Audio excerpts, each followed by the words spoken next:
It's safe to say that very few places in Vandalia were quite as busy as the city manager's office, as a number of significant lifestyle issues were addressed throughout the year. On the economic development front, we were excited to welcome Kendall Electric to town.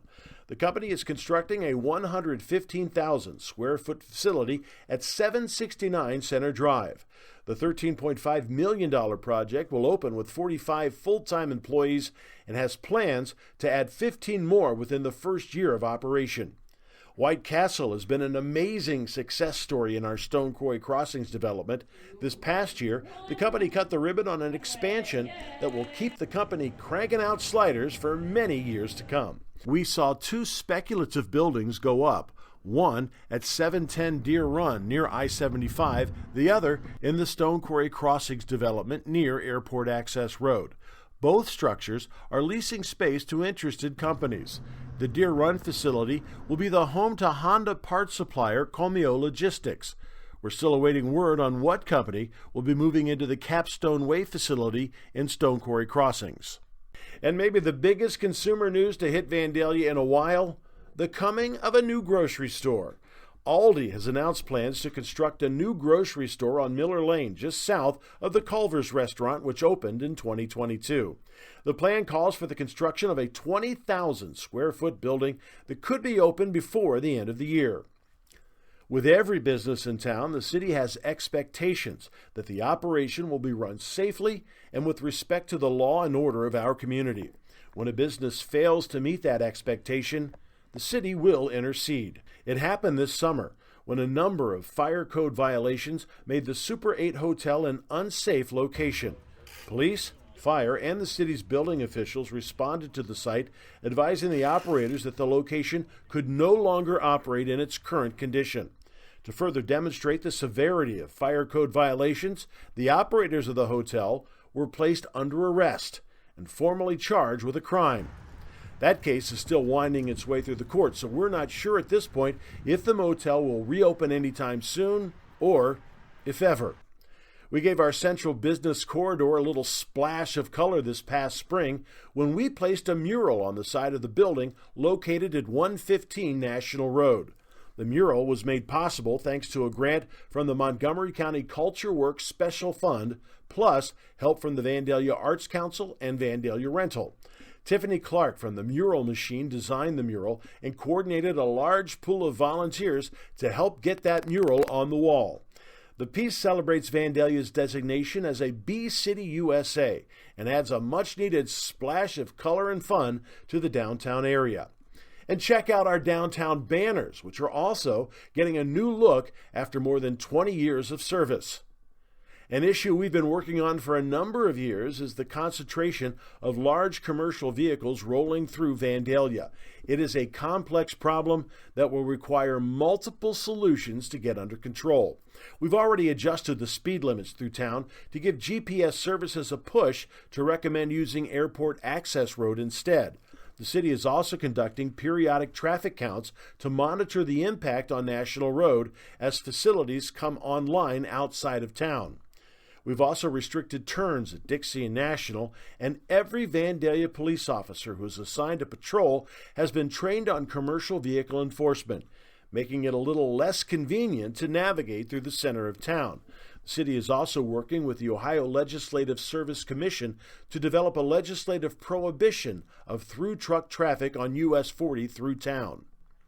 Our most recent strategy is still in the planning stages, but getting closer to reality. That plan calls for a ring road of sorts, giving commercial vehicles a wide roadway to run around the back side of the airport.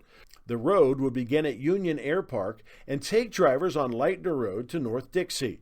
The entire loop would be wide enough to accommodate large commercial vehicles, giving the trucks a better alternative to the center of town. Congressman Mike Turner helped the city and Montgomery County engineer Paul Gruner to secure $1.3 million in federal funds to accelerate the property acquisition phase of the project. The city and the county previously received $1.8 million in state grant funding for the preliminary design and engineering of the project, which is expected to cost more than $20 million and be completed in 2027.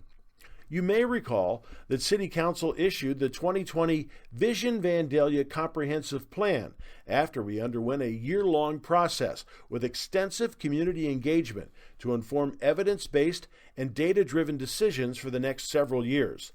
One of the things the plan called for was a reimagining of the city's downtown.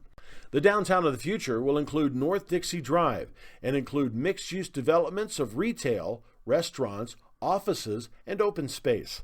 Transforming the downtown will take time, energy, and a plan. The Vandalia Center City Overlay is that blueprint, as it will guide zoning decisions moving forward to transform the downtown from a great idea to an even better reality. Alongside the Center City Overlay is another area of town that's been designated as the Job Creation Revitalization Area. This area has been set aside to promote and encourage additional growth and development of restaurants, office, retail, commercial, industrial, and residential real estate within the city, with the ultimate goal of increasing employment, housing, leisure, and recreational opportunities for residents and visitors. The mechanism that funds this area is an add-on fee for city permits. The revenue generated from this additional fee will be used to acquire and hold property, to support locally owned and operated businesses, to abate blight, and construct permanent improvements. If you've been at some of our city buildings over the past few months, you've probably noticed all the work crews on site. Roofers and heating and cooling workers are busy getting many of our buildings into shape for the next 30 years and beyond. Many of the city's structures have reached an age when mechanicals inside start to fail, requiring timely and costly maintenance. Add to that roofs that are now nearing the 25-year mark, and you have a situation that requires immediate attention. So the city put together a major project to replace roofs and HVAC systems in the municipal building, the recreation center, and the Justice Center. The roof and the HVAC in the Rec Center and Justice Center were original to the building, and the air handler in the municipal building was 50 years old. Vandalia voters have decided they like the idea of paying less for gas and electric service, and so in November they overwhelmingly approved a measure authorizing city leaders to enter into aggregation agreements for electric and natural gas. City Council has signed an agreement to join the Miami Valley Communication Council's Aggregation Collective. That's a group consisting of roughly 61,000 utility customers, all interested in lowering their utility bills.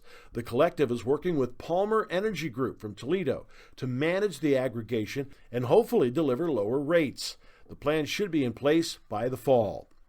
One last note about the aggregation program: it is entirely 100% voluntary. Any resident not currently in a pay plan with their utility company is automatically enrolled in the aggregation. Any resident who wishes to opt out of that program for any reason at any time is welcome to do so. And any resident who opts out then decides they'd like to opt back in, well, they're free to do that as well. We received some nice recognition last year.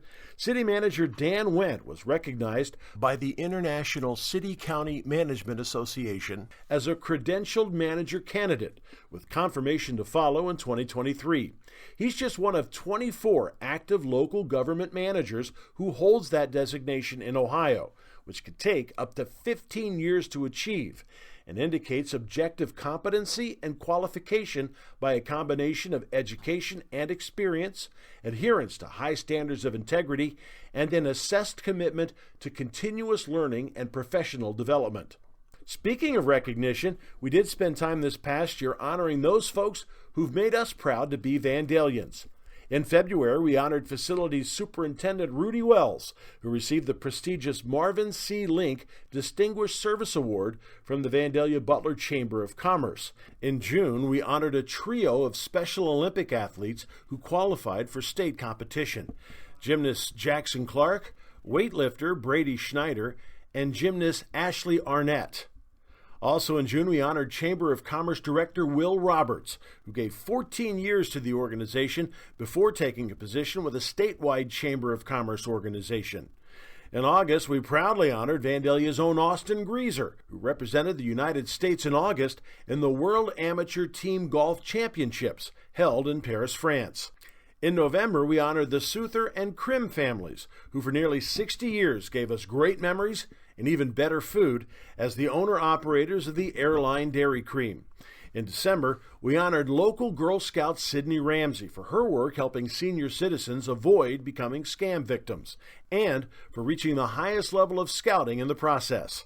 Then in February, we offered a proclamation that was literally a century in the making, as we all wish Betty Fort well on the occasion of her 100th birthday. And we'll close this year's State of the City with a very cool project that will delight Vandalians for years to come. As a Tree City USA, Vandalia is invested in planting and nurturing trees throughout the city. Last year, the city planted trees along East Alkaline Springs Road near the Art Park and along the borders of Helke Park. And we've planted 2 different types of trees, alternating every other one, with the Crimson Sunset Maple and the Ginkgo tree. While these are both trees that will provide shade and beauty year-round, the real payoff will come in the fall. That's when the Crimson Sunset Maple leaves will change to a deep purple before falling off, and the Ginkgo tree leaves will turn a bright gold. Purple and gold. We are aviators.